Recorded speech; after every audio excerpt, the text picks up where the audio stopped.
তো ফুটপাথৰ পৰা চাৰ্জাৰটো কিনি আনি চাৰ্জ দিয়ে আৰু মোবাইলটো ব্লাষ্ট হৈ যায়। তো hello' friends, welcome to my YouTube channel crazy arts students.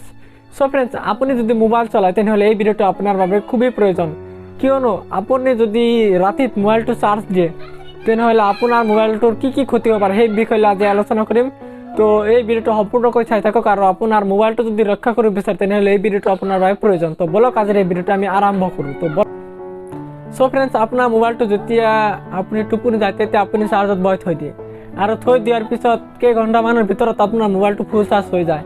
Full charge হৈ যোৱাৰ পিছত আপোনাৰ মোবাইলটো আৰু চাৰ্জ ল'ব নিবিচাৰে। তো ইয়াৰ বাবে আপোনাৰ মোবাইলটো কিবা ক্ষতি হ'বনে? তো মই কৈ আছোঁ, ইয়াৰ বাবে আপোনাৰ মোবাইলটোৰ একো ক্ষতি নহয়, কিয়নো আপোনাৰ মোবাইলটোত এনেকুৱা এটা সেন্সৰ লগোৱা আছে যিটো আপোনাৰ মোবাইলটো যেতিয়া 100% চাৰ্জ হয় সি অট'মেটিকলি চাৰ্জ লোৱাটো বন্ধ কৰি দিয়ে।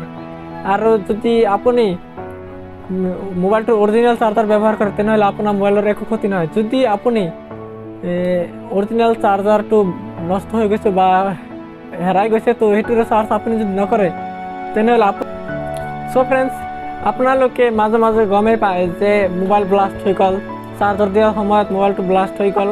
তো সেইটো 99% যিটো ব্লাষ্ট হয় সেইটো হ'ল যিটো অৰিজিনেল চাৰ্জাৰ নাথাকে তেওঁৰ। তো ফুটপাথৰ পৰা চাৰ্জাৰটো কিনি আনি চাৰ্জ দিয়ে আৰু মোবাইলটো ব্লাষ্ট হৈ যায়। তো যদি আপোনাৰ মোবাইলটোত যদি অৰিজিনেল চাৰ্জাৰ থাকে তেনেহ'লে আপোনাৰ মোবাইলৰ একো ক্ষতি নহয়। আৰু যদি আপোনাৰ মোবাইলটোৰ অৰিজিনেল চাৰ্জাৰ নাথাকে তেনেহ'লে আপোনাৰ মোবাইলটো ব্লাষ্ট হোৱাৰ সম্ভাৱনা থাকে, কিয়নো যিটো এনে চাইনাৰ যিটো মাল আপুনি ফুটপাথত পায় সেইবিলাক ভাল নহয়। তো তাত ভাল এডভান্টেজ কোনো চেন্সৰ নাথাকে আৰু সি চাৰ্জ দিয়ে থাকে আৰু মোবাইলটো ল'ব নিবিচাৰে, কিন্তু ইমান দি থাকোঁতে মোবাইলটো সেন্সৰটো নষ্ট হৈ যায় আৰু আপোনাৰ মোবাইলটো ব্লাষ্ট হৈ যায়। তো আপুনি যিমান পাৰে আপোনাৰ অৰিজিনেল চাৰ্জাৰটো ব্যৱহাৰ কৰিব। ইয়াৰ বাবে আপোনাৰ মোবাইলটোৰ কাৰণেও ভাল আৰু আপোনাৰ কাৰণেও ভাল, কিয়নো যদি যেতিয়া আপুনি টোপনিত থাকে তেতিয়া হঠাৎ ব্লাষ্ট হৈ গ'লে তেনেহ'লে আপোনাৰ জুই লাগিব পাৰে, আপোনাৰ ঘৰত আপোনাৰ কিবা কিবি হৈ যাব পাৰে। তো আপুনি যিমান সম্ভৱ আপোনাৰ অৰিজিনেল চাৰ্জাৰটো ব্যৱহাৰ কৰিব।